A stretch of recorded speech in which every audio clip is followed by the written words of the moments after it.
Trevor Crane's boot came down hard on Ranger's ribs. The crack echoed across the parking lot like a gunshot. The 8-year-old Belgian Malinois yelped a sound that cut through the San Diego afternoon heat like a knife through silk. His tan and black coat rippled as pain shot through his body. The dog stumbled sideways, favoring his already damaged rear leg, the one that never quite healed, right after Afghanistan. K-394, military working dog, retired. 27 American lives saved across 4 deployments. 2 Purple Hearts. 3 commendations for valor. Trevor Crane knew none of this. Neither did the 2 men flanking him, muscle-bound thugs in expensive suits that couldn't hide the violence underneath. They just saw an old dog with a limp. Weak. Broken. Something to kick when they were bored. They laughed. All 3 of them. The sound was ugly. Entitled. The kind of laughter that came from men who'd never faced real consequences. What they didn't know, what they couldn't possibly know, was that Ranger's handler was walking out of Sal's pawn shop 10 feet behind them. Had been inside trying to pawn his father's Vietnam War medals for grocery money. Had come out empty-handed because even the pawnbroker had standards. Garrett Hawthorne stopped mid-step. His hands scarred, calloused the hand of a man who'd spent 20 years pulling triggers and saving lives tightened around the metal case he'd refused to sell. His gray eyes locked onto the scene in front of him. His dog, his partner, his brother, being kicked like trash. Before this story continues, subscribe to this channel right now. What happens next will restore your faith in humanity and heroes, but only if you stay until the very end. Comment below with the city you're watching from. I want to see how far this message about courage and justice travels. Now let's begin. The first kick had been bad. The second kick was worse. Trevor's Italian leather shoe probably cost more than Garrett's monthly disability check connected with Ranger's shoulder. The dog went down. Didn't fight back. Couldn't. He'd been trained for 13 years to protect, to attack on command, to neutralize threats. But those commands only came from one voice, his handler's voice. And right now, that voice was silent, watching, calculating. Garrett Hawthorne was 43 years old. He looked older, the kind of weathered that came from too many deployments, too many firefights, too many friends who didn't come home. His dark brown hair was shot through with premature gray. His face was lined with scars, some from combat, some from grief. A particularly nasty one traced from his left temple to his jaw, courtesy of an IED outside Kandahar in 2020. He stood 6'1" but carried himself smaller, the way broken men do. The way men who've lost everything tend to shrink into themselves, hoping the world will stop noticing them. He wore faded jeans with holes in the knees, not the fashionable kind, the poverty kind. A Navy SEAL t-shirt so old the Trident logo had nearly washed away. Work boots with duct tape holding the sole to the upper. His entire outfit probably cost $40. Maybe. Trevor Crane's shoes cost $800. Stay down, mutt, Trevor said, grinning. He was 29 but had the cruel eyes of someone much older. Harvard dropout. Trust fund baby. The kind of man who'd never worked a real day in his life, but somehow thought he was better than everyone who had. His blonde hair was slicked back with product that probably cost more than Garrett's motel room. His suit was charcoal gray, tailored Italian. $3,000 minimum. He wound up for a third kick. Ranger looked up. Not at Trevor, at Garrett. Those brown eyes, still sharp despite the gray around his muzzle, held a question. Permission to engage. Garrett's jaw tightened. His free hand clenched into a fist. 20 years of training screamed at him to move, to neutralize the threat, to protect his partner the way Ranger had protected him countless times. But he was tired, so goddamn tired. Tired of fighting, tired of surviving, tired of waking up every morning in a $45 motel room that smelled like cigarettes and broken dreams, wondering if today was the day he finally gave up. 2 years. 2 years since his medical retirement. 2 years since the doctors had told him his hearing was permanently damaged, his PTSD was chronic, his usefulness to the Navy was over. 2 years since they'd handed him a disability rating, a monthly check for $1,800, and a handshake that said, "Thanks for your service, now go be someone else's problem." 2 years since Catherine had no. Don't think about Catherine. Trevor's foot came down. Garrett moved. People talk about violence like it's a switch you flip, on or off, controlled or uncontrolled. They're wrong. Violence is a language, and Garrett Hawthorne was fluent. He crossed the 10 feet between them in less than 2 seconds. Silent. Efficient. The way SEALs move when they need to. Trevor didn't even see him coming. One moment he was winding up for another kick. The next moment, his wrist was caught in a grip like a steel trap. Garrett twisted. Just a little. Just enough. The angle was surgical. Trevor's entire body had to follow or his wrist would snap. He spun off balance, confused. His brain hadn't caught up to what was happening. What the? Garrett didn't let him finish. Drove his knee into Trevor's solar plexus. Not hard enough to rupture anything, just hard enough to empty every molecule of oxygen from his lungs. Trevor's eyes went wide. His mouth opened in a silent gasp. He folded like cheap lawn furniture. The two thugs finally reacted. Reached for weapons. Garrett was faster. He still had the metal case in his left hand.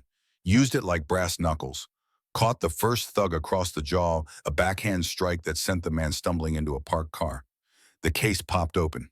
His father's bronze star clattered onto the asphalt. The second thug was smarter.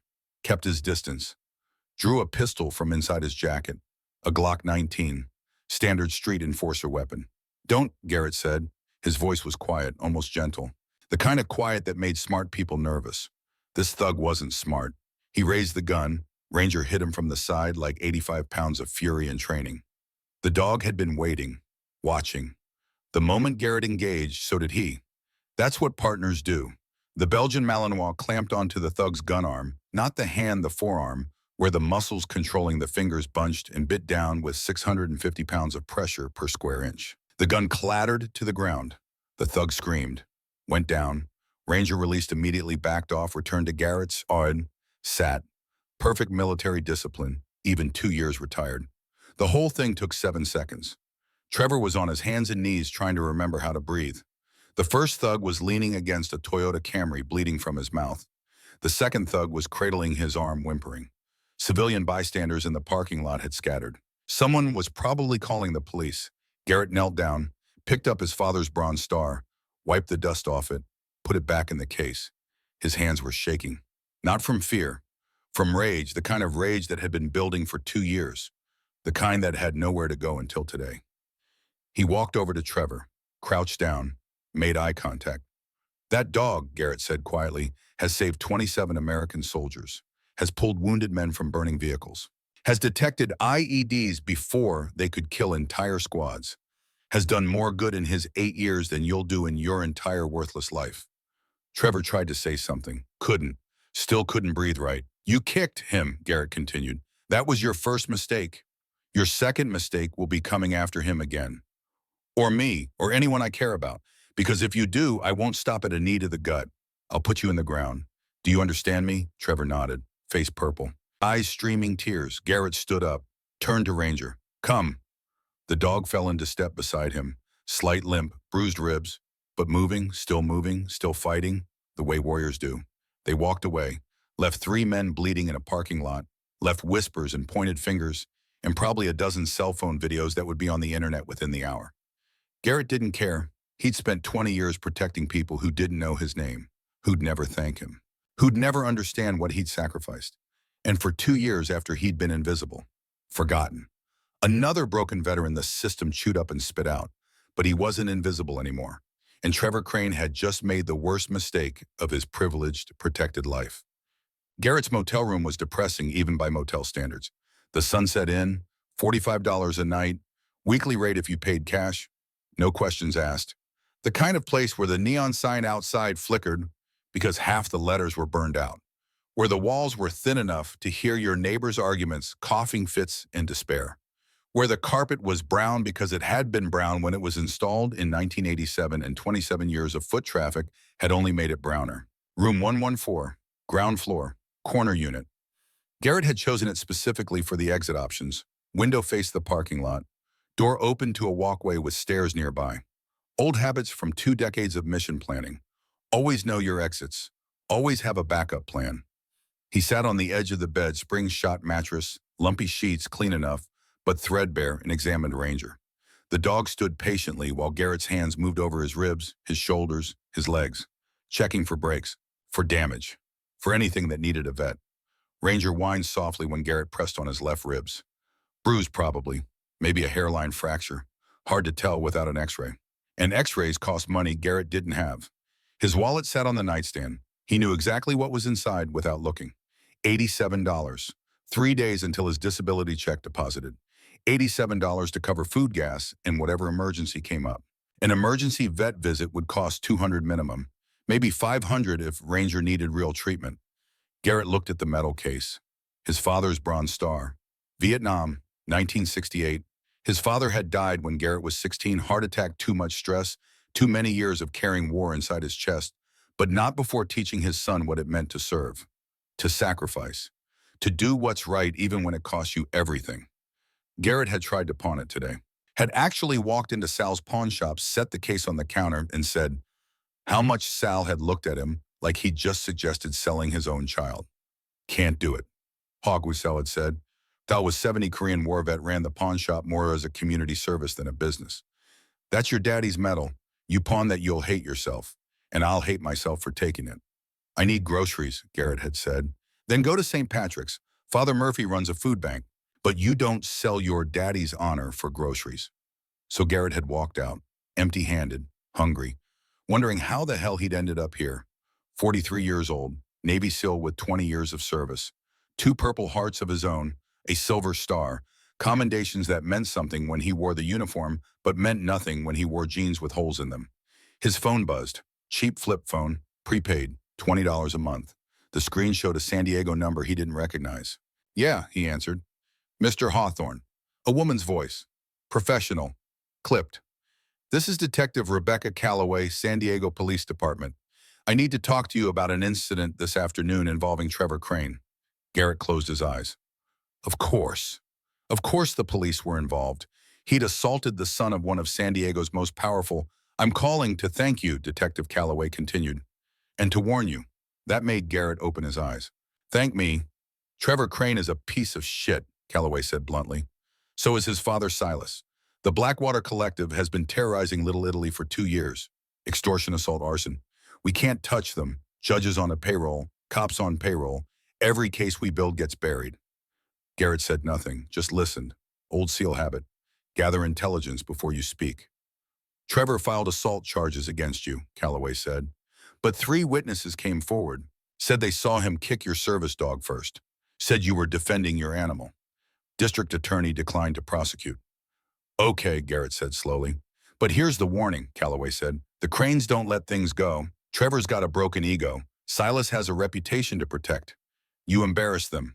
In public, on video. That video's got 200,000 views already on TikTok. Garrett hadn't known that, didn't care. So they'll come after me, he said. Yeah, they will. And I can't protect you. System's broken, Hawthorne. Good guys are outnumbered. Bad guys run this city. Then why are you calling? Silence on the line. Then, because I saw your service record. Afghanistan, Iraq. 20 years. Silver Star, 2 Purple Hearts. You're what I signed up to protect. And the fact that you're living in a $45 motel room while Trevor Crane drives a Ferrari makes me want to burn the whole goddamn system down. Garrett almost smiled. Almost. You former military, Army, MP. Discharged 2019. Got tired of following orders I didn't believe in. Became a cop thinking I could make a difference. Turns out I just traded one broken system for another. Yeah, Garrett said softly. Yeah, that sounds about right. Watch your back, Hawthorne. The Cranes are dangerous, and you just made an enemy. She hung up. Garrett set the phone down, looked at Ranger. The dog was curled up on the floor, wouldn't get on the bed without permission, never had, probably never would, watching Garrett with those loyal brown eyes. We pissed off the wrong people, boy, Garrett said. Ranger's tail thumped once against the carpet. Yeah, I know, worth it though. The nightmare came at 0300 like it always did. Garrett was back in Afghanistan, Helmand Province, August 2020. The air tasted like dust and diesel. His team was clearing a compound. Standard sweep. Nothing unusual. Ranger was on point. The Belgian Malinois trotted ahead, nose working, trained to detect explosives, ambushes, anything that could kill American soldiers. His tail was up. Alert, but not alarmed. Then Ranger stopped. Sat. The signal for IED detected. Halt, Garrett commanded. Raised his fist. The team froze. Atlas, show me. Ranger approached the wall, sniffed, pawed at the base where the stones met the dirt. Right there. Pressure plate. Connected to 40 pounds of homemade explosives buried in the compound wall. One more step and the world exploded. Garrett's mind couldn't process it. One moment he was standing, the next he was flying through the air, His ears were ringing, couldn't hear, couldn't see, couldn't breathe. Hit the ground hard enough to crack ribs. Dust everywhere. Smoke. Fire. He tried to move. Couldn't. Something heavy on his legs. Looked down. Rubble. Concrete. Part of the wall had collapsed on him. He was buried from the waist down. Someone was screaming. Took him a moment to realize it was him. Then Ranger was there, bleeding from a dozen shrapnel wounds, left ear torn nearly off, but digging, frantically, pulling rubble away with his paws, his teeth, anything. The dog worked like a machine, didn't stop, didn't slow, even when his paws started bleeding, even when medics tried to pull him away. 20 minutes. That's how long it took to dig Garrett out. 20 minutes of Ranger refusing to quit. The dog had saved his life, but not without cost. Garrett woke up gasping, drenched in sweat. The motel room was dark except for the parking lot light bleeding through the thin curtains. His heart was hammering. His left ear was ringing, the one that never stopped ringing, the one that was 40% deaf because the IED had ruptured his eardrum. Ranger was standing beside the bed, had jumped up the moment Garrett started thrashing. The dog licked Garrett's face. Once, twice, gentle, patient. "I'm okay, boy," Garrett whispered. "Just the dream again." Ranger didn't move, just stood there, solid, real. A reminder that Garrett wasn't in Afghanistan anymore. He was in San Diego, in a shitty motel, but alive, still alive, because of the dog currently licking his hand. Garrett checked his phone. 0318, no point trying to sleep again. The nightmare would just come back. It always did. He got up, got dressed, grabbed Ranger's leash, though the dog didn't really need it. Never ran off, always stayed close and headed out into the San Diego night. The streets were empty. Cool. The kind of cool that felt good after the heat of the day. Garrett walked with no destination in mind, just walked. Ranger beside him, matching his pace. The slight hitch in the dog's gait from the shrapnel that had lodged in his hip. The limp that would never fully heal. War wounds, both of them carried them, visible and invisible. They ended up at the waterfront. Watched the lights reflect off San Diego Bay. Watched a Navy ship look like an Arleigh Burke-class destroyer sitting at anchor. Garrett had served on ships like that, had launched from ships like that, had been part of something bigger than himself. Now he was just a man with a paw and $87. "I miss it," Garrett said to Ranger. "Miss having a mission, a purpose, something to fight for." Ranger looked up at him. "I know what you're thinking," Garrett said. "Catherine used to say the same thing. She'd say, 'Garrett, you don't need the Navy to have purpose. You just need to care about something.'" He paused, swallowed hard. "But I cared about her and she still died."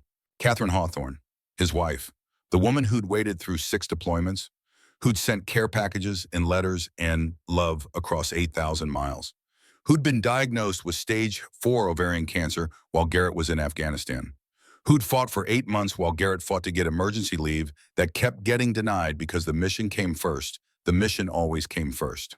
Who'd died on July 14th, 2021, in a hospital bed in San Diego alone because Garrett was pinned down in a firefight 300 miles outside Kabul. He'd gotten the call 2 days later, missed her by 48 hours, hadn't even been able to say goodbye. The Navy had given him bereavement leave. 2 weeks, then back to work, back to the fight. Like Catherine's death was just a minor inconvenience. 8 months after that, the IED had gotten him. Medical retirement, disability rating. Goodbye and good luck. And now here he was, alone except for a dog who'd given as much to the country as Garrett had, who'd received the same reward, a pat on the back and a door closing behind him. "We're quite a pair, boy," Garrett said. Ranger leaned against his leg, warm, solid, loyal. They stood there until the sun started to rise. Watched the sky turn from black to purple to pink. Watched San Diego wake up. Watched people start their days with purpose and direction and paychecks that covered more than $45 motel rooms. Garrett's stomach growled. Hadn't eaten since yesterday morning. 1 meal a day was all he could afford most days. Ranger's food came first. Always. The dog ate twice a day premium kibble for senior working dogs, $18 a bag. Garrett ate whatever was cheap. Ramen, crackers, sometimes nothing.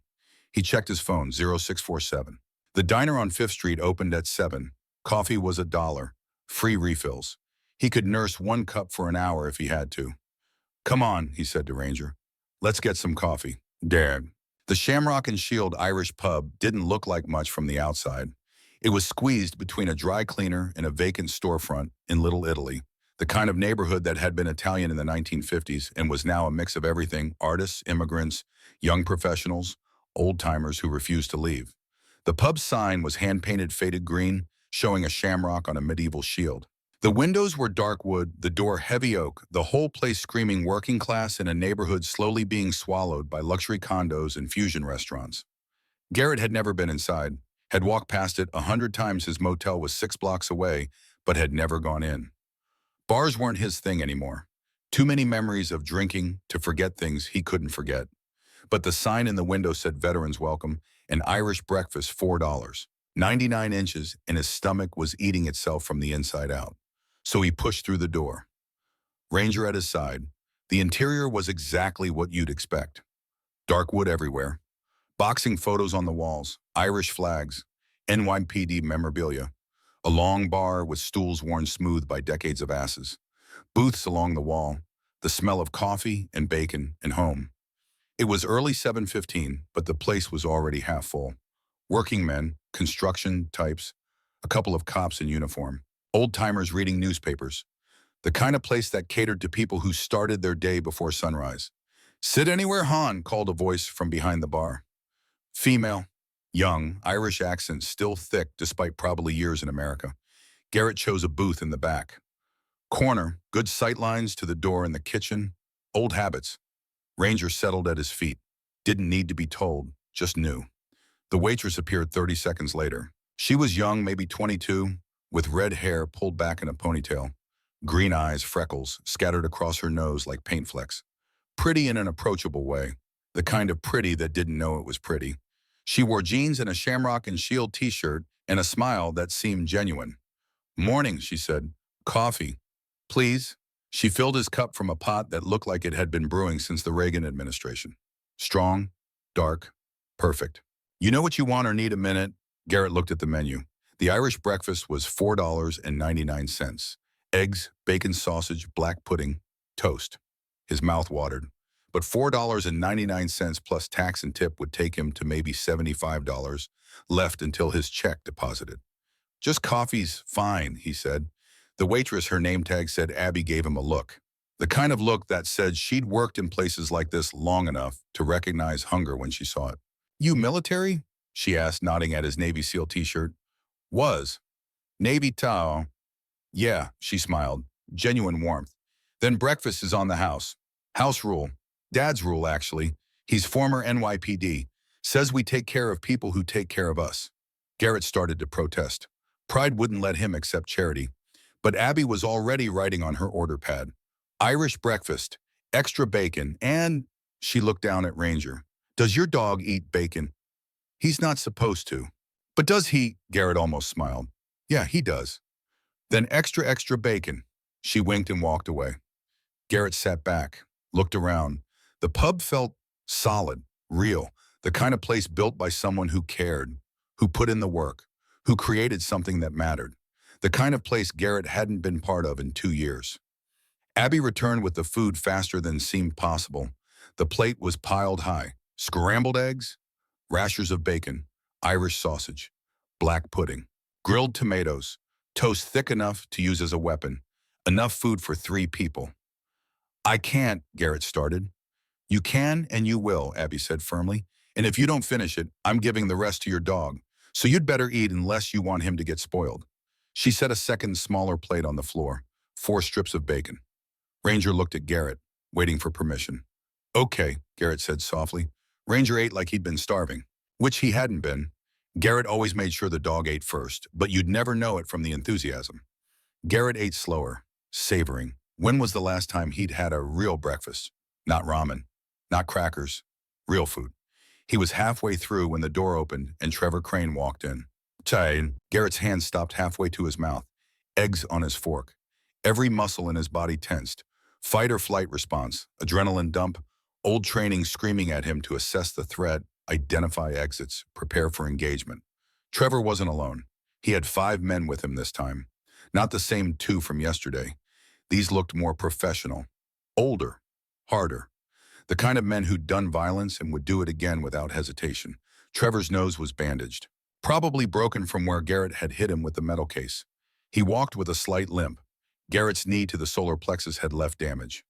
Good. The pub went quiet, not silent. The coffee machine still hissed, the kitchen still clanked, but conversation stopped.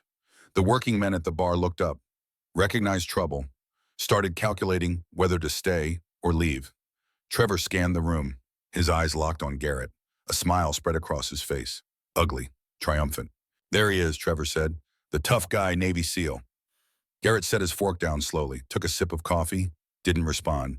Engagement would only escalate. Better to stay calm, stay ready. Trevor walked over. The 5 men fanned out behind him, professional formation. These weren't random thugs. These were trained. You broke my nose, Trevor said. Cost me $8,000 to fix. Should have ducked, Garrett said quietly. Trevor's jaw clenched. You think you're funny?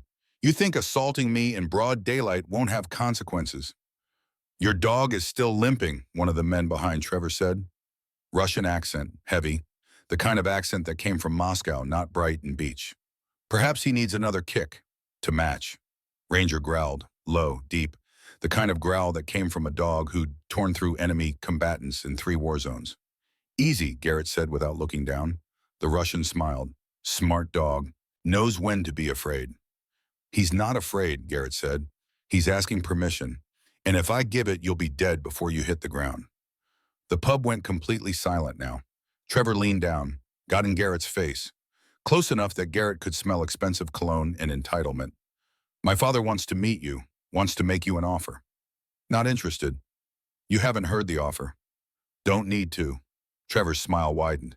Dad said you'd say that. Said to tell you this, you have a choice. Take the money and leave San Diego. Or stay and watch everything you care about burn, starting with this pub. Garrett's eyes flicked to Abby. She was standing behind the bar now, next to an older man who'd emerged from the kitchen. 65, maybe. Gray hair, thick arms. Former cop, if Garrett had to guess. Probably Abby's father, the owner, Liam O'Connor. The name was on the sign outside. This place has nothing to do with me, Garrett said. It does now, Trevor said, because you chose to eat here. You chose to accept charity from the O'Connors. That makes them connected to you. And my father destroys everyone connected to people who cross him. He straightened up, adjusted his suit jacket. The bandage on his nose was stark white against his tanned skin. You have 48 hours, Trevor said. Take the money, leave, or everyone you've ever smiled at in this city becomes a target. He turned to leave. The 5 men followed. Professional, disciplined, dangerous. At the door, Trevor paused, looked back. Nice dog, by the way. Be a shame if something happened to him. Then they were gone. The pub stayed silent for a full 10 seconds. Then everyone started talking at once. Whispers, worried glances. A couple of the cops stood up like they were thinking about following Trevor. Sat back down when they remembered who Trevor's father was. Garrett sat very still. His breakfast was getting cold. He wasn't hungry anymore. Abby approached slowly. I'm sorry, she said. I didn't mean to. Not your fault. Dad didn't mean. I know. Liam O'Connor came over. Up close, Garrett could see the cop in him. The way he carried himself. The way his eyes assessed and calculated. The NYPD had trained this man well. Son, Liam said quietly, I appreciate what you did, standing up to those bastards, but they're serious. The Cranes own half this neighborhood. Police, judges, city council. They've been squeezing us for 2 years. Extortion dressed up as protection fees. We can't fight them. How much do they want? Garrett asked. Liam hesitated. 65,000, started as 30. Interest keeps climbing. For protection. For not burning my pub down, like they burned Tommy Sullivan's restaurant last year. Like they burned the Irish Heritage Center 6 months ago. Like they'll burn this place if I don't pay.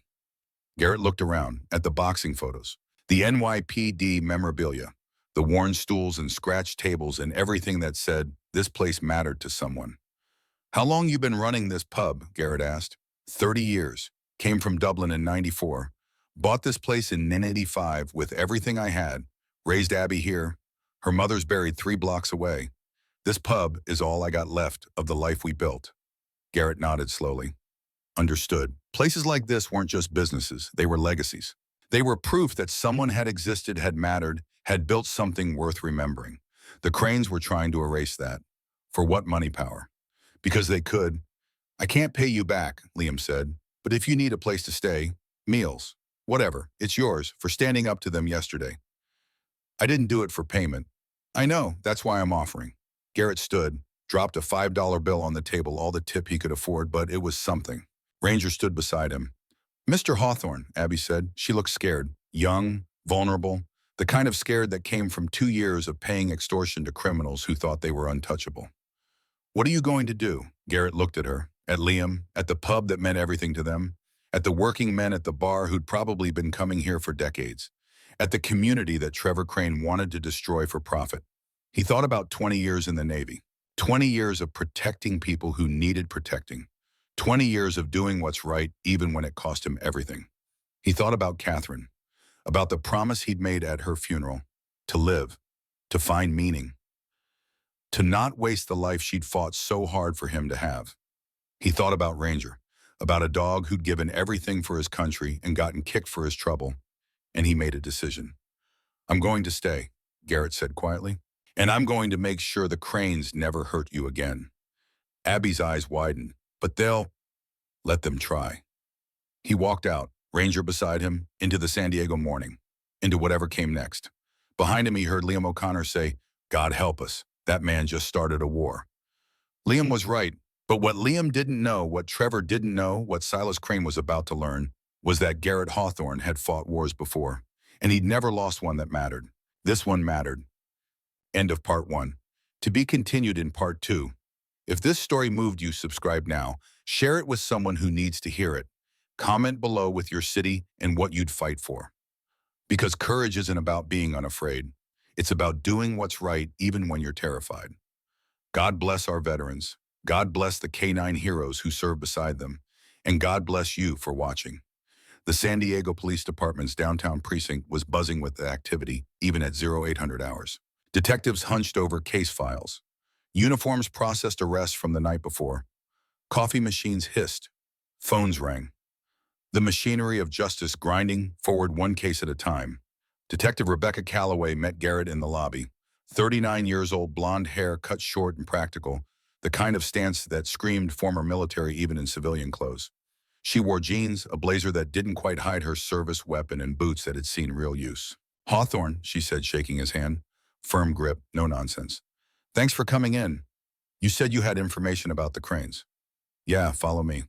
She led him through the precinct, past desks cluttered with paperwork, past holding cells, past the daily chaos of law enforcement trying to hold back the tide, into a conference room.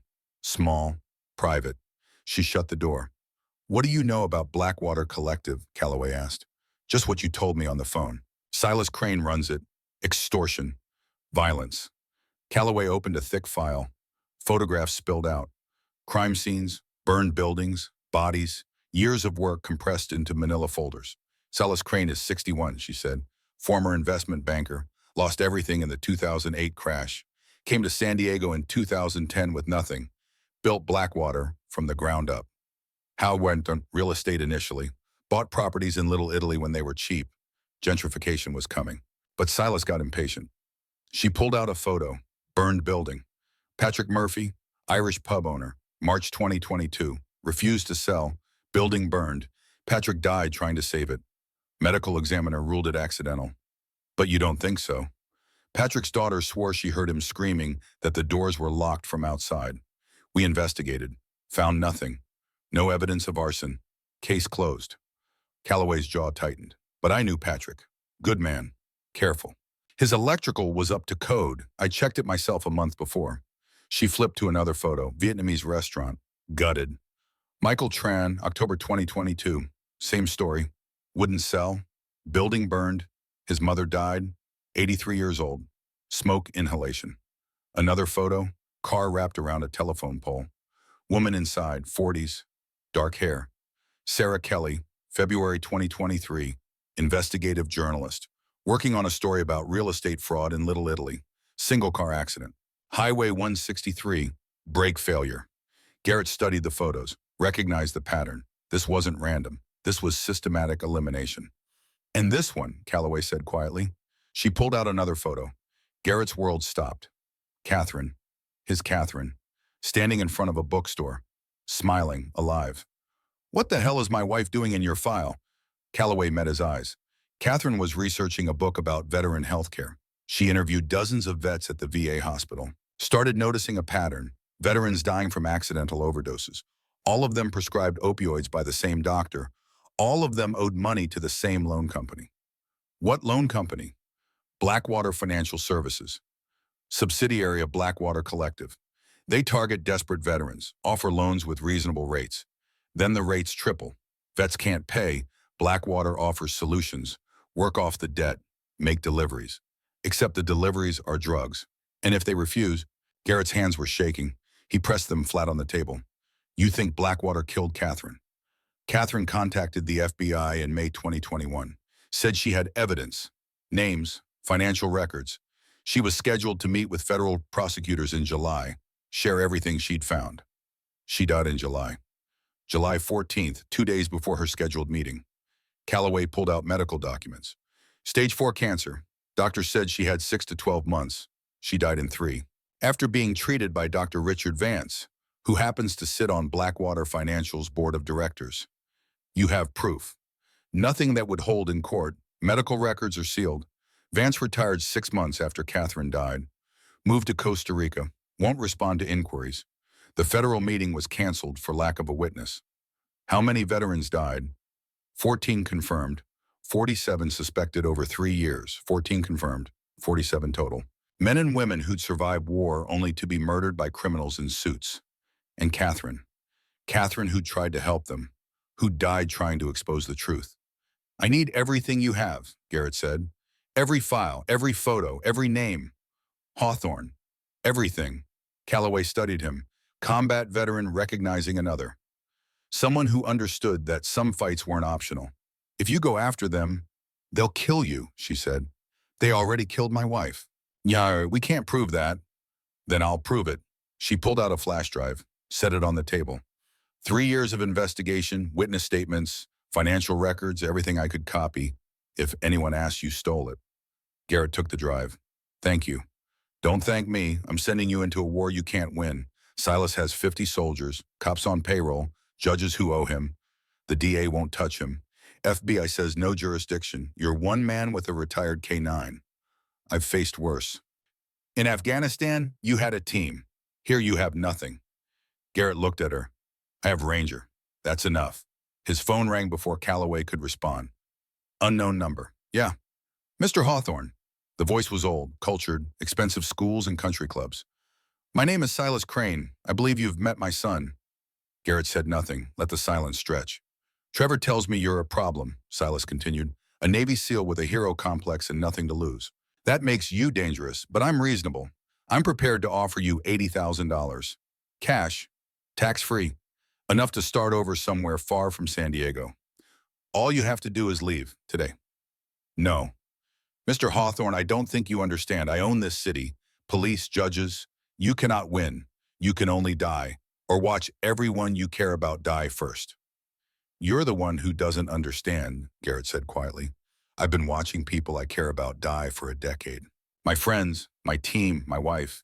Death stopped scaring me in 2020. So threaten me all you want. Get in line. Silence. Then Silas laughed. Not friendly. The laugh of a man who viewed human life as a balance sheet. Catherine Hawthorne, Silas said. Lovely woman. Such a shame about the cancer. Garrett's grip on the phone tightened.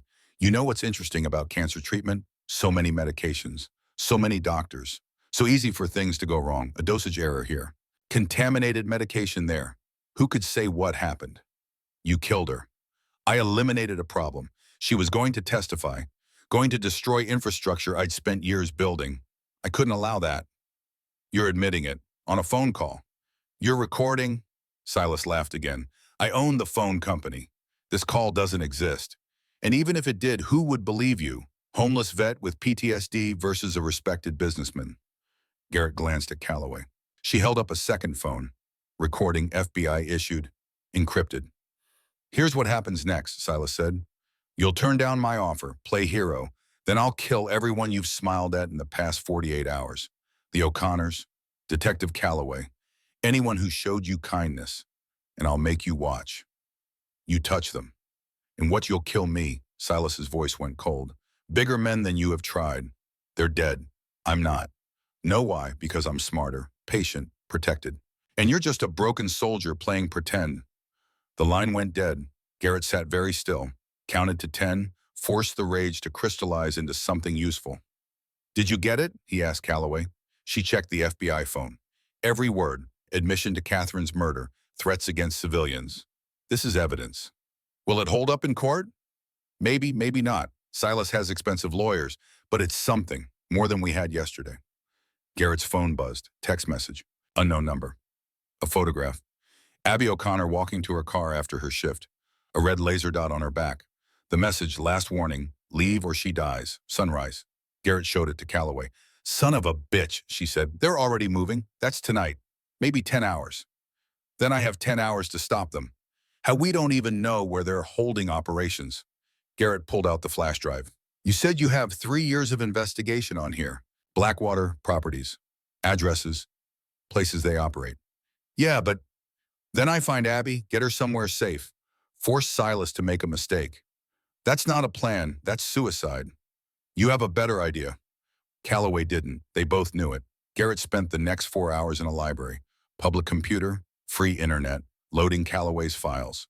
Property records showed 17 locations registered to Blackwater shell companies, warehouses, storage facilities, office buildings. He cross-referenced with Calloway's surveillance notes, narrowed it down. Pier 19, Industrial Waterfront, registered to Blackwater Shipping, LLC.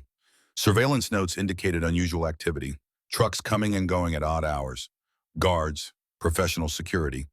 Perfect place for things you didn't want seen. Garrett checked his watch. 1,600 hours. 4 hours until sunset. Maybe 6 until Silas made good on his threat. He couldn't wait for FBI, couldn't wait for warrants. Abby didn't have time. He had to move now. The motel room felt empty without Ranger.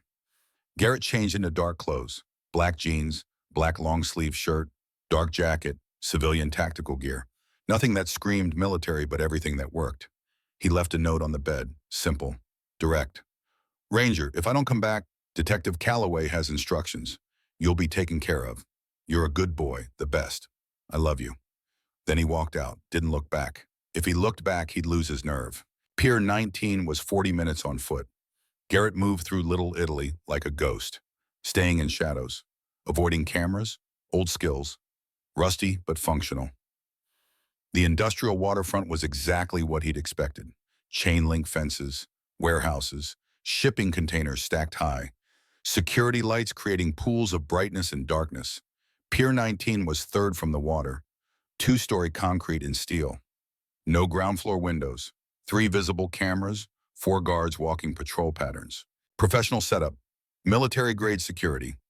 Garrett circled the perimeter, counted guards, identified blind spots, found a maintenance ladder on the south side, climbed to the roof.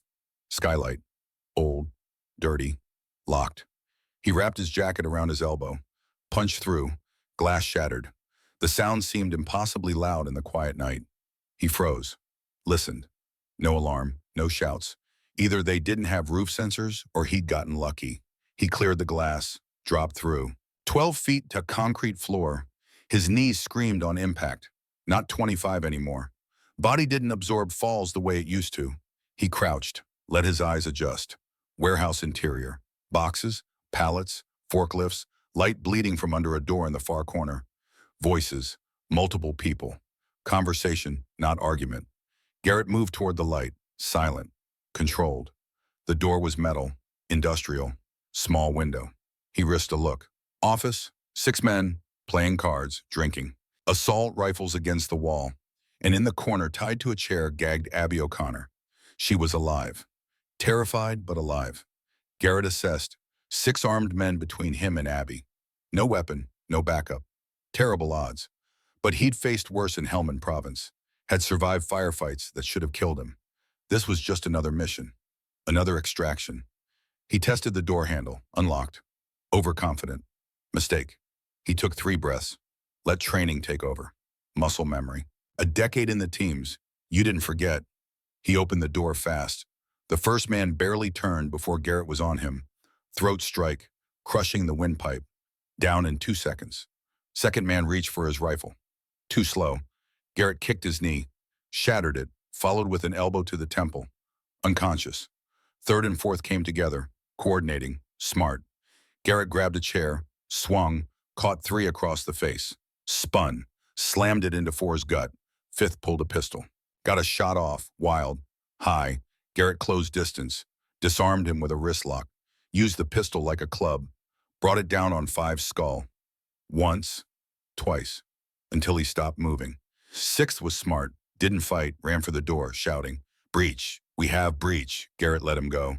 Abby was priority. He cut her restraints with a knife from one of the unconscious men. Pulled the gag. "Are you hurt?" Abby was shaking, crying. "They grabbed me outside the pub. I tried." "I know. Can you walk?" "I think so." "Then we move, now." He grabbed an AK-47 from the wall, 30-round magazine, full, checked the chamber, round ready, footsteps, running. Six had found reinforcements. "Behind me," Garrett said. "Don't stop moving." They ran into the warehouse, into darkness. Abby stumbled. He caught her, kept moving. Gunfire erupted. Muzzle flashes in the dark. Bullets sparked off concrete. Ricochets singing. Garrett returned fire. 3-round bursts, suppressive, making them duck. They reached the far wall. Exit door. Garrett kicked it open. Alley, night air, freedom. A white van screeched around the corner. Same van from the street attack. Doors open. Men jumped out. Garrett fired. Dropped two. Third took cover. "Run," he shouted at Abby. "That way, don't stop." "But..." "Run." She ran. Garrett covered her retreat. Fired until the AK clicked empty. Dropped it. Sprinted after Abby. Behind them, Pier 19 erupted. Engines, shouts. The whole security apparatus mobilizing. They ran through Little Italy's alleys, through shadows, places Garrett had scouted, where cameras didn't reach. 5 blocks. 6. Garrett's lungs burned. His knees screamed. 43 years old. Not built for this anymore. But he kept moving. Had to. 7 blocks. 8. Sirens. Police responding to gunfire reports. 9 blocks. St. Patrick's Cathedral. Old stone, Gothic architecture. Doors always open. Sanctuary. They burst through.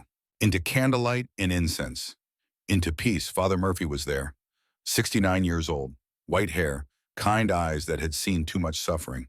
He took one look at them and understood. "Sanctuary," Garrett gasped.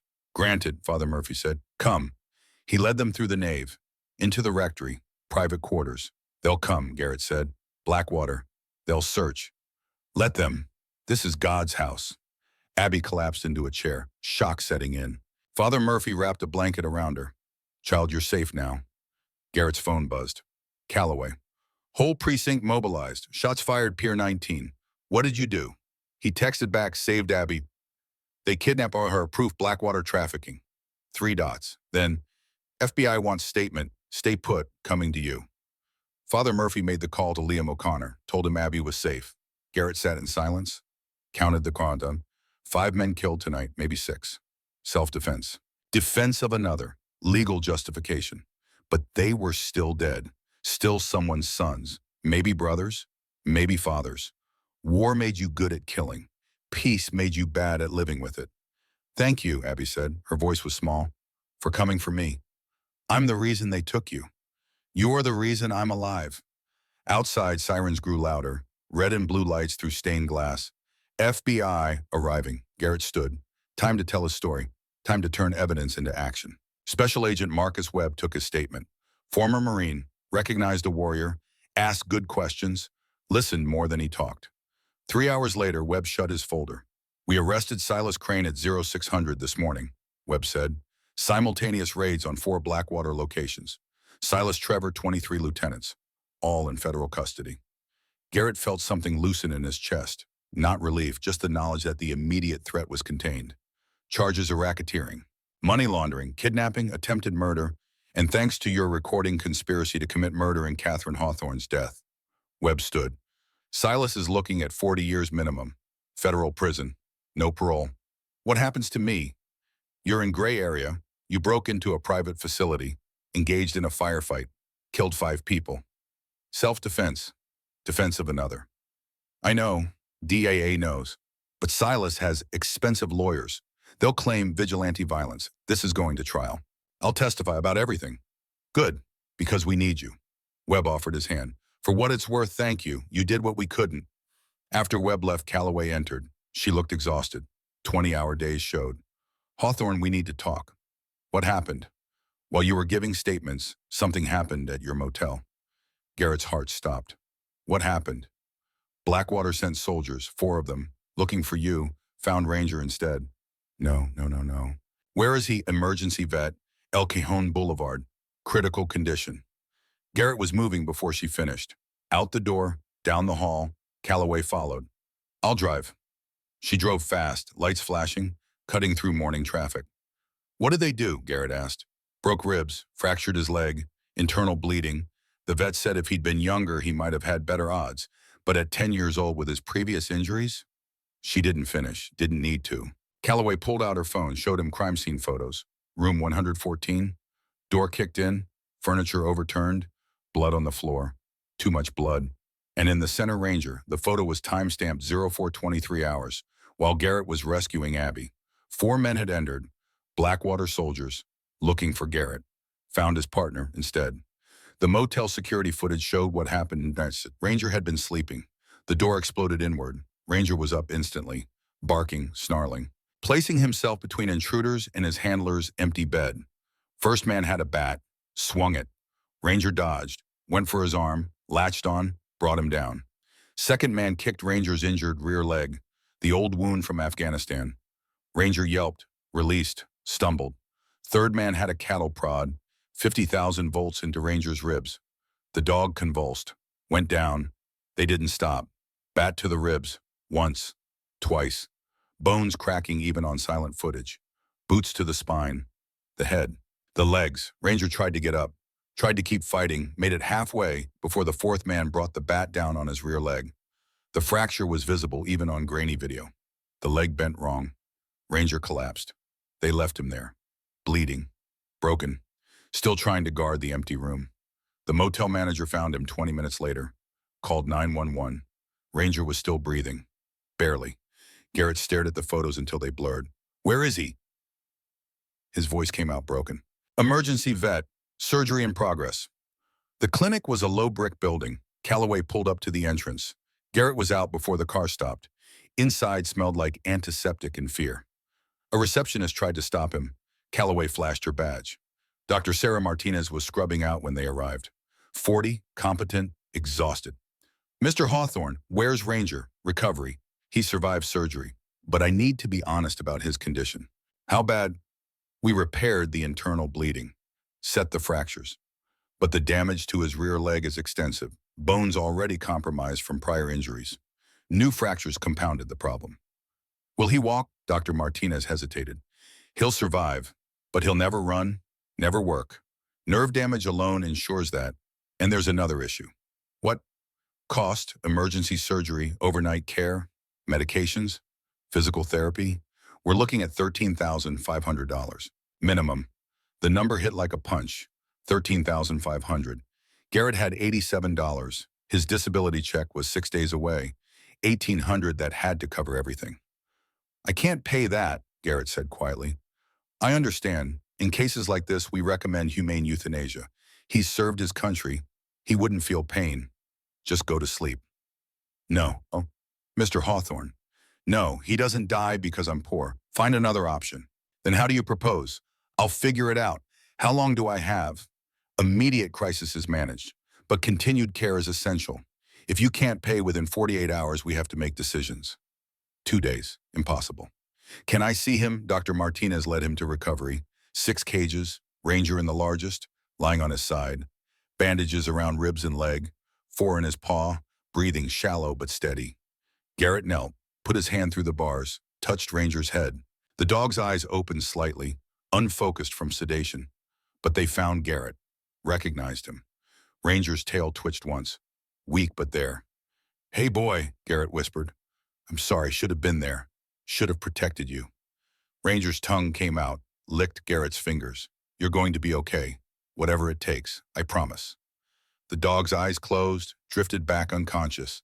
Garrett stayed the full 5 minutes, watching his partner breathe, counting each rise and fall. Calloway touched his shoulder. Time's up. Back in the waiting room, Garrett's phone rang. Mr. Hawthorne, Liam O'Connor, I heard about your dog, about the bills. Word travels fast. Small community. We take care of our own. How much do you need? Pride screamed at him to refuse. But Ranger was dying. 13,500. I have 4,000 in savings. It's yours. Mr. O'Connor, you saved my daughter's life. 4,000 is the least I can do. Consider it a gift. From one vet to another. You served NYPD 28 years. Took 3 bullets protecting strangers. I know what service costs. Thank you. Truly. Don't thank me yet. You're not the only one who wants to help. Over the next 2 hours, calls kept coming. Father Murphy. Church Emergency Fund has 3,000. Calloway. Started a crowd fund. SDPD Veteran Network, 1,800 and climbing. A woman named Maria Santos. My husband was one of Blackwater's 47 victims. You gave him justice. I have $500. An old man named Patrick O'Neill. My brother owned the pub that burned. You avenged him. 1,000. The calls kept coming. $20, 50, 100, 200. Working people, vets, immigrants, people who had nothing but gave anyway. By noon, 9,000. By 1,500 hours, 12,000. By sunset, 13,753. More than enough. Garrett sat in the clinic waiting room and cried. For the first time since Catherine's funeral. Because strangers had saved his dog. Because people he'd never met decided Ranger's life mattered. Because good still existed. Dr. Martinez found him. Mr. Hawthorne, the funds cleared. We can proceed with Ranger's care. Thank you. He's a good dog, deserves a chance. When can he come home? 3 days minimum. Maybe a week. But you need to understand, he'll never be the dog he was. Permanent nerve damage. He'll walk with a pronounced limp. Can't run, can't work, can't do military K9 things. He's done enough, Garrett said. He's earned his rest. Dr. Martinez smiled. Then we'll make sure he gets it. Garrett walked out of the clinic into the San Diego evening. The sun was setting, orange and purple bleeding across the sky. Catherine had loved sunsets. He pulled out his phone, looked at the recording of Silas's confession, looked at the flash drive full of evidence, looked at the photos of 47 dead veterans. This wasn't over. Silas was in custody, but there'd be a trial. Testimony, lawyers trying to tear apart everything Garrett had built. But for tonight, it was enough to know Ranger would survive. That Abby was safe. That Silas Crane would answer for Catherine's murder. Tomorrow would bring new battles. Tonight, Garrett Hawthorne allowed himself to hope. Just a little, just enough. The emergency veterinary clinic released Ranger 6 days after surgery. Dr. Martinez brought him out personally, walking beside the Belgian Malinois as he limped on 3 legs. The fourth, his rear left, hung useless, too damaged to bear weight. But he was alive. Garrett knelt down. Ranger's tail wagged weakly. The dog pressed his head against Garrett's chest. Warm, solid, home. He'll need pain management, Dr. Martinez said. Physical therapy twice a week. He'll never run again, never work. But he can have a good life. That's all I want for him. She fitted Ranger with a specialized harness, showed Garrett how to support the dog's weight when walking, how to help him navigate stairs, how to make life manageable for a 3-legged K9. He's a fighter, Dr. Martinez said. Most dogs would have given up, but he kept fighting, kept trying to protect you even when he couldn't stand. Garrett stroked Ranger's head. The dog's muzzle was grayer than 6 days ago. The trauma had aged him, but his eyes were still sharp, still aware, still Ranger. Thank you, Garrett said, for saving him. Thank the community that paid for it. I just did my job. Garrett took Ranger home, not to the motel he'd been evicted after the attack room destroyed, but to a small studio apartment Liam O'Connor had arranged. Ground floor in Little Italy, $600 a month. Liam had covered the first 2 months. Until you get on your feet, Liam had said. No arguments. The apartment wasn't much. 400 square feet, kitchenette, bathroom with a shower that barely worked. But it had windows that let in light, had space for Ranger's bed, had a door that locked. It was home. Ranger settled onto his new bed donated by Father Murphy orthopedic foam for aging dogs and watched Garrett unpack the few belongings salvaged from the motel. Clothes, Catherine's photo, his father's Bronze Star, the laptop with 3 years of Blackwater evidence. His phone rang, unknown number. Hawthorne? Mr. Hawthorne, this is Jennifer Cross, Assistant U.S. Attorney. I'm prosecuting the Blackwater case. I need to meet with you about your testimony. When hecken? Tomorrow. Federal Courthouse, 9 a.m. This is going to be a complex trial. Silas has retained Richard Vance. Best defense attorney money can buy. We need to be prepared. I'll be there. Bring everything. Photos, documents, the recording, all of it. Vance is going to attack your credibility. We need to be ready. The federal courthouse was all marble and glass and the weight of justice. Garrett arrived 15 minutes early. Calloway met him in the lobby. You ready for this? She asked. As I'll ever be. Vance is going to come at you hard. PTSD, brain injury, vendetta against Silas. He'll paint you as an unstable vigilante. Let him try. Jennifer Cross was waiting in a conference room. 45 sharp eyes, power suit. Former Marine JAG. She'd prosecuted war crimes in Iraq. Silas Crane was just another criminal. Mr. Hawthorne, she said, shaking his hand, thank you for coming. Let's get to work. They spent 6 hours going over testimony, every detail, every piece of evidence. Cross walked him through direct examination, then played defense attorney, attacked him, challenged him, pushed until Garrett wanted to walk out. Why did you break into Pier 19, she asked, to rescue Abby O'Connor? You didn't call police. Abby didn't have time for police. The text said sunrise. That was 6 hours away. You took the law into your own hands. I did what was necessary when the law couldn't act fast enough. You killed 5 men, in self-defense while rescuing a kidnapping victim. How do we know you didn't execute them? Ballistics, bullet trajectories. FBI forensics confirmed they fired first. I returned fire. That's self-defense. Cross nodded. Good. That's exactly what you say on the stand. No emotion. Just facts. Vance will try to provoke you. Don't let him. I can handle myself. I know, but this isn't Afghanistan. You can't shoot your way out of a courtroom. You have to stay calm, professional, let the evidence speak.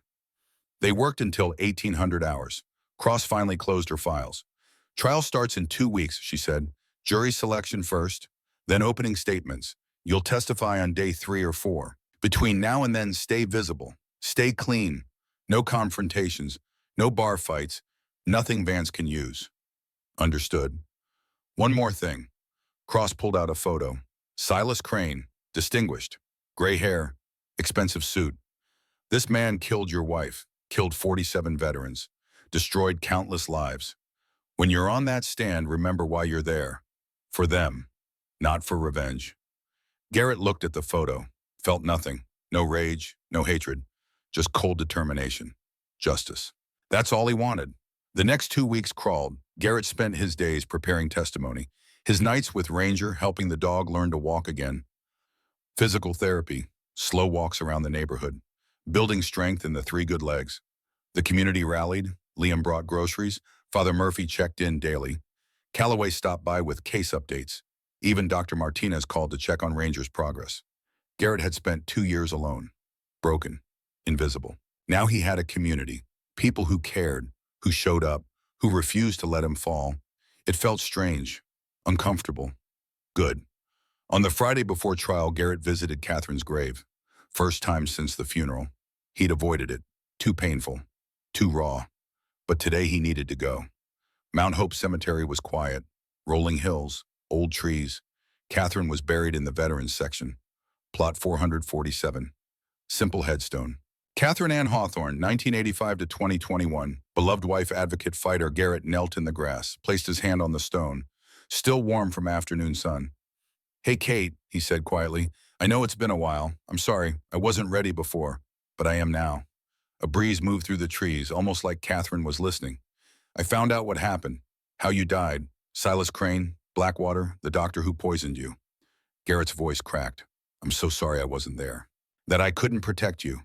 That I was 8,000 miles away when you needed me most.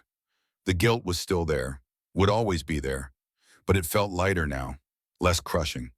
I'm testifying Monday, going to make sure Silas pays for what he did to you, to 47 veterans, to everyone he hurt. Garrett paused. I met your research subjects, the families. They remember you, remember how you cared, how you fought for them. He pulled out a folded paper, Catherine's book outline. The one she'd been working on when she died. He'd found it on Calloway's flash drive, scanned from Catherine's laptop. I'm going to finish it, Garrett said. Your book. Tell the story you died trying to tell. Make sure people know the truth. Make sure your work meant something. The breeze picked up, rustled the paper in his hand. I miss you, Garrett whispered. Every day, every hour. But I'm not drowning anymore. I found purpose. Found people worth fighting for. Found a reason to keep going. He stood, placed the paper under a rock on the headstone. I love you, Kate. Always will. And I promise Silas Crane will pay for taking you from me. He walked away, didn't look back. If he looked back, he'd break. Monday morning, trial day 1, jury selection. The courtroom was packed. Media, victims' families, the curious. Everyone wanted to see Silas Crane brought down. Garrett sat in the gallery, Calloway beside him, Webb a few rows back. They watched as potential jurors filed in. 12 seats, 12 people who'd decide Silas's fate. The process took all day. Vance eliminated anyone with military connections, anyone who'd been victimized by crime, anyone who might sympathize with Garrett. Cross-countered, eliminated anyone with wealth, anyone in real estate, anyone who might sympathize with Silas. By 1700 hours, they had a jury, 7 women, 5 men, mix of ages and backgrounds, people who looked capable of seeing past bullshit to truth. Judge Patricia Morrison dismissed them until Wednesday. Opening statements would begin then. Wednesday morning, 900 hours. Judge Morrison called the court to order. Ms. Cross, your opening statement. Cross stood, walked to the jury, no notes, just conviction. Ladies and gentlemen, this case is about a man who built an empire on suffering. Silas Crane sits before you in an expensive suit looking distinguished, respectable, like someone's grandfather. She pointed at Silas. But that man is a murderer, a predator, a criminal who targeted the most vulnerable members of our society, veterans who'd served their country and come home to struggle, immigrants who'd built businesses through decades of hard work, families who had nowhere else to turn. Cross pulled up a photograph on the screen. Catherine, smiling, alive. Catherine Hawthorne, researcher, advocate, fighter for veterans' rights. She discovered what Silas Crane was doing, how he was preying on veterans through predatory loans, how he was forcing business owners to sell property below market value, how he was building wealth on the backs of the vulnerable. Another photo, Catherine in a hospital bed, dying. Catherine was going to testify against Silas Crane in July 2021. She had evidence, names, financial records, everything the FBI needed to dismantle his criminal empire. Cross paused, let it sink in. 2 days before her scheduled testimony, Catherine died. Cancer complications, sudden, unexpected. Her doctors were surprised. She'd had months left to live, but in 3 days she went from stable to dead. Photos of 14 veterans. These are 14 veterans who borrowed money from Blackwater Financial Services. Loans with reasonable rates that tripled overnight. When they couldn't pay, they were offered jobs, deliveries, favors. Except the deliveries were drugs. The favors were crimes, and when these veterans refused, they died. Accidental overdoses, all prescribed medication by the same doctor, all in debt to Blackwater. Cross walked back to the jury, made eye contact with each person. Over the next 2 weeks, you'll hear evidence.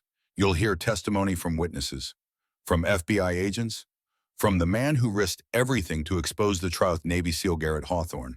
And at the end, you'll be asked to render a verdict. She paused. When you do remember Catherine Hawthorne, remember 14 veterans who came home from war only to be murdered by a man in a suit. Remember that justice isn't about wealth or power, it's about truth. And the truth is simple. Silas Crane is a murderer, and he needs to answer for his crimes. Cross sat down. Vance stood, adjusted his tie, smiled at the jury, friendly, approachable. Ms. Cross tells a compelling story, he said. Very emotional, very dramatic. But let me tell you what she didn't mention. Evidence, or rather the lack of it. He walked to the jury box. Catherine Hawthorne died of cancer. Not murder, cancer. A disease that kills hundreds of thousands of Americans every year. Was it sudden? Yes. Tragic? Absolutely. But cancer is unpredictable. People die faster than expected all the time. That doesn't make it murder. Vance pulled up financial documents. Blackwater Financial Services is a legitimate loan company. Licensed. Regulated. They charge interest, yes. Higher than banks, yes. But that's legal. People in desperate situations accept higher rates. That's not predatory. That's capitalism. He pointed at Garrett in the gallery. Garrett Hawthorne is a decorated veteran. A hero. No one disputes that. But he's also a man with PTSD, traumatic brain injury, a man who lost his wife and needed someone to blame. So he fixated on my client, built a conspiracy theory, took the law into his own hands, killed 5 people. Vance let that hang. The prosecution wants you to believe this is a story about justice, but it's really a story about a broken man seeking revenge. And when this trial is over, when you've heard all the evidence or lack thereof, you'll see the truth. Silas Crane is innocent, and Garrett Hawthorne is a vigilante who should be on trial himself. Vance sat down, confident, smug. Cross called her first witness. FBI forensic accountant walked the jury through Blackwater's financial records, shell companies, money laundering, payments to offshore accounts. Vance objected repeatedly, challenged every exhibit, slowed the process to a crawl. Day 2, Cross called Dr. Patricia Wong, medical examiner who'd reviewed Catherine's death. In your professional opinion, was Catherine Hawthorne's death consistent with cancer progression? Cross asked. No, Dr. Wong said. Her oncologist's notes indicated she was stable. Recent scans showed the cancer hadn't spread. She should have had 6 to 12 months, but she died in 72 hours. That's extremely unusual. What could cause such rapid decline? Medication error, overdose, poisoning. Did you find evidence of that in her autopsy? No autopsy was performed. Family was told it wasn't necessary given the cancer diagnosis. Cross pulled up documents. Who made that determination? Dr. Richard Vance, Catherine's treating physician. The same Richard Vance who sits on Blackwater Financial's board. Objection, Vance shot to his feet. Speculation, irrelevant. Goes to motive, Your Honor, Cross said. Overruled. Answer the question. Dr. Wong nodded. Yes, same person. Vance cross-examined, tried to discredit her, suggested she was speculating. Had no proof, but the seed was planted. The jury saw it. Day 3. Cross called Detective Calloway, walked her through 3 years of investigation. Witness statements, surveillance, the pattern of violence. Then Cross played the recording, Silas's voice admitting to Catherine's murder. The courtroom went silent. You know what's interesting about cancer treatment? So easy for things to go wrong. A dosage error here. Contaminated medication there. I eliminated a problem. She was going to testify, going to destroy infrastructure I'd spent years building. The jury stared at Silas. The mask of respectability cracked. They saw the predator underneath. Vance objected. This recording is inadmissible. Chain of custody issues. No proof it hasn't been doctored. Audio forensics confirmed authenticity, Cross said. She called the FBI tech who'd analyzed it, walked through the verification process. Digital signatures, background noise analysis, voice pattern matching. Vance couldn't break it. Day 4, Cross called her final witness. The United States calls Garrett Hawthorne. Garrett stood, walked to the witness stand, placed his hand on the Bible. Do you swear to tell the truth, the whole truth, and nothing but the truth? I do. He sat, made eye contact with the jury, calm, professional. Cross started gentle. Background questions, service record, deployments, Catherine's death. Mr. Hawthorne, when did you first learn about Blackwater Collective? After I intervened when Trevor Crane assaulted Abby O'Connor. Detective Calloway briefed me on their operations. And what did you do with that information? I investigated, reviewed financial records, property transfers, connected the pattern of violence to Blackwater's real estate acquisitions. Why didn't you leave it to law enforcement? Because law enforcement had been trying for 3 years and getting nowhere. Witnesses disappeared, cases collapsed. Silas owned cops, judges, officials. The system couldn't touch him. Cross pulled up the recording. Is this your voice? Yes. And in the other voice, Silas Crane. Tell the jury how you obtained this recording. Garrett explained. The phone call, the threats, the admission, Calloway's FBI phone recording every word. Did you entrap Mr. Crane? No, he called me. He admitted to murdering my wife unprompted. I just recorded it. Cross pulled up the text message. Abby with the laser sight on her back. What did you do when you received this? I went to Pier 19. The address matched a Blackwater property. I believed Abby was in danger. Why didn't you call police? The message said sunrise. That was 6 hours away. Abby didn't have 6 hours. I had to act immediately. Tell the jury what happened at Pier 19. Garrett walked through it. The infiltration, finding Abby, the firefight, the escape. Did you execute anyone? No, I defended myself and a kidnapping victim. They fired first. Ballistics confirmed that. Cross entered the FBI forensic report. Bullet trajectories, powder burns. All consistent with self-defense. Mr. Hawthorne, why are you here? Why testify? Garrett looked at the jury. Because my wife died trying to expose the truth. Because 47 veterans died because Silas Crane preyed on them. Because Abby O'Connor was kidnapped. Because Ranger, my K-9 partner, was beaten nearly to death. Because someone had to stand up. And I'm the only one who survived long enough to do it. Cross nodded. No further questions. Vance stood, circled like a predator. Mr. Hawthorne, you have PTSD. Correct. I have service-related post-traumatic stress. Yes.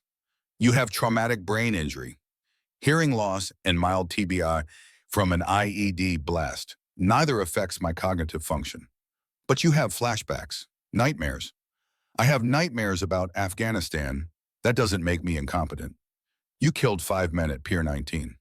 In self-defense, while rescuing a kidnapping victim, you broke into a private facility to save Abby O'Connor's life. Without a warrant, without authority, you took the law into your own hands. I did what was necessary when the law failed. Vance leaned in. Isn't it possible, Mr. Hawthorne, that your PTSD and your grief created a vendetta, that you needed someone to blame for your wife's death, that you targeted my client not because of evidence, but because you needed a villain? Garrett met his eyes. Your client called me, admitted to murdering my wife. I have a recording.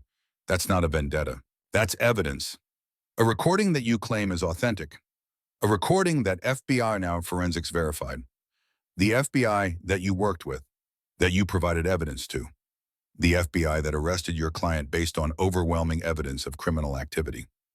Vance tried for another 30 minutes, tried to rattle Garrett, paint him as unstable, violent. But Garrett didn't break. Stayed calm, professional, let the evidence speak. When Vance finally sat down, he looked frustrated. Cross called rebuttal witnesses. Maria Santos, widow of a veteran killed by Blackwater. Patrick O'Neill, brother of the pub owner who'd burned. Abby O'Connor, who testified about her kidnapping. By the time Cross rested, the case was overwhelming. Vance tried, called character witnesses for Silas, business partners, a priest, people who swore Silas was legitimate. But it didn't matter. The evidence was too strong. Closing arguments came on day 7. Cross stood before the jury. No theatrics, just truth. You've heard the evidence. You've heard the testimony. You've heard Silas Crane's own voice admitting to murder. Now you have a choice. Believe the evidence or believe a lie. Catherine Hawthorne is dead. 14 veterans are dead. Families are destroyed. All because one man, Silas Crane, decided profit mattered more than human life. She paused. Do your duty. Find him guilty. Give these victims justice. Vance stood. Vance, the prosecution wants you to convict based on emotion, but the law requires proof beyond reasonable doubt. They haven't met that burden. Catherine died of cancer. Veterans died of overdoses. Tragic, yes, but not murder. Find my client not guilty. The jury deliberated for 4 hours. Came back at 16:30 hours. Has the jury reached a verdict? The foreman stood. We have your honor. On the charge of conspiracy to commit murder in the death of Catherine Hawthorne, how do you find guilty? On the charge of racketeering, guilty. On the charge of kidnapping Abigail O'Connor, guilty, guilty. On all 37 counts.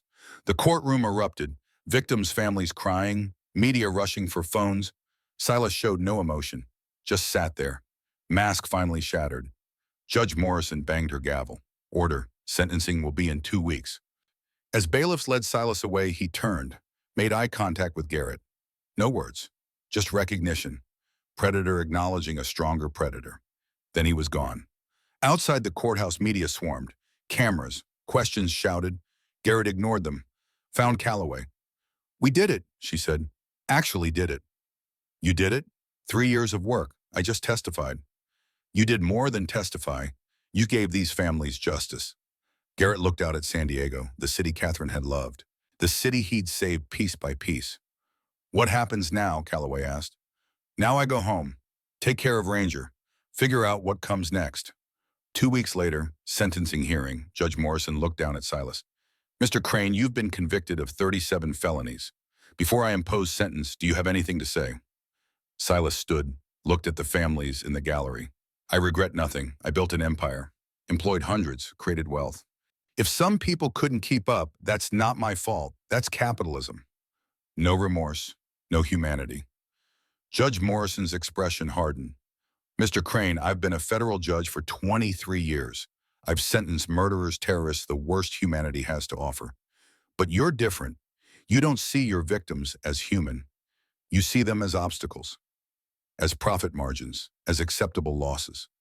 She picked up her gavel, and for that reason, I'm imposing the maximum sentence allowed by law. 40 years on the murder conspiracy, life on the racketeering charge, to run consecutively. No possibility of parole. The gavel came down. You'll die in federal prison, Mr. Crane, and the world will be better for it. Bailiffs led Silas away. This time he didn't look back. 6 months after the trial, Garrett stood in a converted warehouse in Little Italy. Fresh paint, new floors, sign outside reading, Hawthorne Foundation Veteran Advocacy Center. 50 people filled the space. Veterans, families, supporters. Liam O'Connor stood beside Garrett. You did good, son. Catherine would be proud. The foundation had launched 3 months ago, funded by donations, staffed by volunteers, offering services for veterans targeted by predatory lenders, legal aid, financial counseling, support groups. Garrett had finished Catherine's book, Refusing to Look Away: One Woman's Fight Against Predatory Lending and the System That Failed Her. Published it through a small press. Profits going to the foundation. It wasn't a bestseller, but veterans read it, families read it, policymakers read it. 3 states had passed laws closing predatory lending loopholes. Federal legislation was pending. Catherine's work lived on. Abby O'Connor approached, 22 now, in medical school, on track to become the doctor she'd dreamed of being. Thank you, she said, for making this happen, for giving us a place to heal. Your father helped fund it. Father Murphy, Calloway. Whole community. This isn't me, it's all of us. But you started it. You refused to look away when everyone else did. On the floor beside Garrett, Ranger lay on an orthopedic bed, 10 years old now, gray muzzle, 3 legs, but alive, content. The Belgian Malinois had found new purpose, therapy dog for veterans with PTSD. Twice a week, Ranger visited the VA hospital.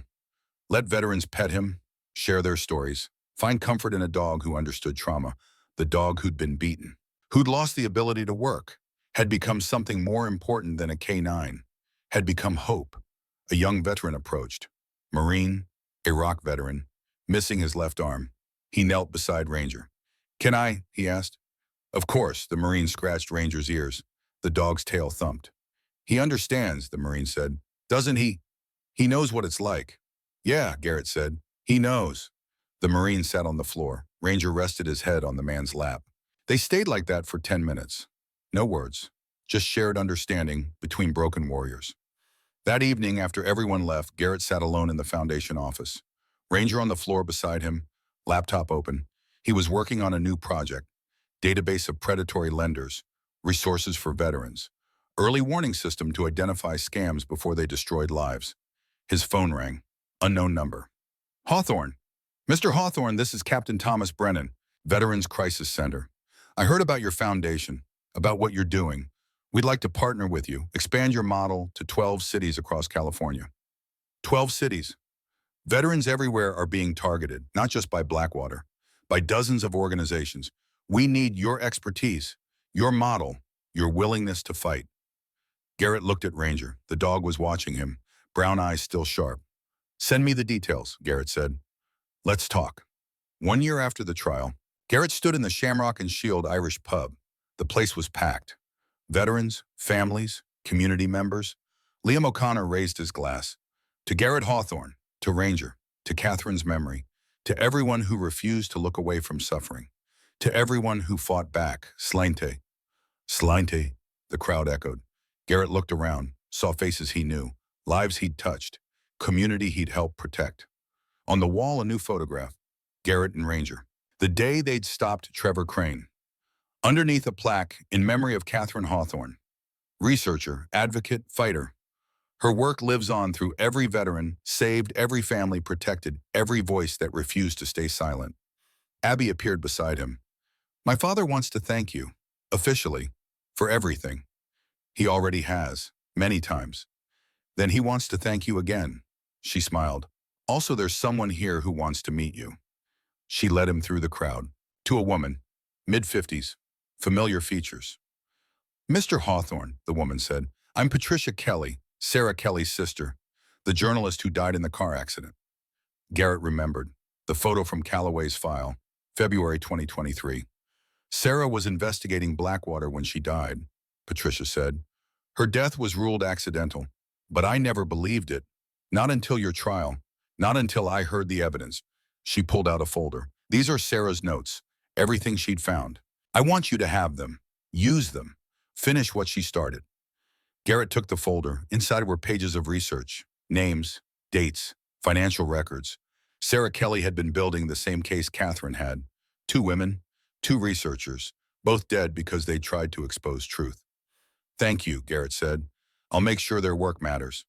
Patricia smiled, tears in her eyes. That's all I wanted, for their deaths to mean something. That night, Garrett returned to his apartment. Ranger limped beside him, slow but steady. Inside, Garrett opened Sarah Kelly's folder, started reading, connecting dots between her research and Catherine's, building a bigger picture. Blackwater hadn't been alone. There were others, other organizations, other predators, a network of criminals targeting veterans across California. Garrett pulled out his laptop, started typing. Chapter 1, The Network. 2 women died trying to expose the truth, Catherine Hawthorne and Sarah Kelly. Researchers who saw patterns law enforcement missed, who connected dots that powerful people wanted to stay disconnected. They died for asking questions. I'm going to answer them. This is their story, and the story of a criminal network that's still operating, still targeting veterans, still destroying lives, but not for long, because some fights don't end when the villain goes to prison.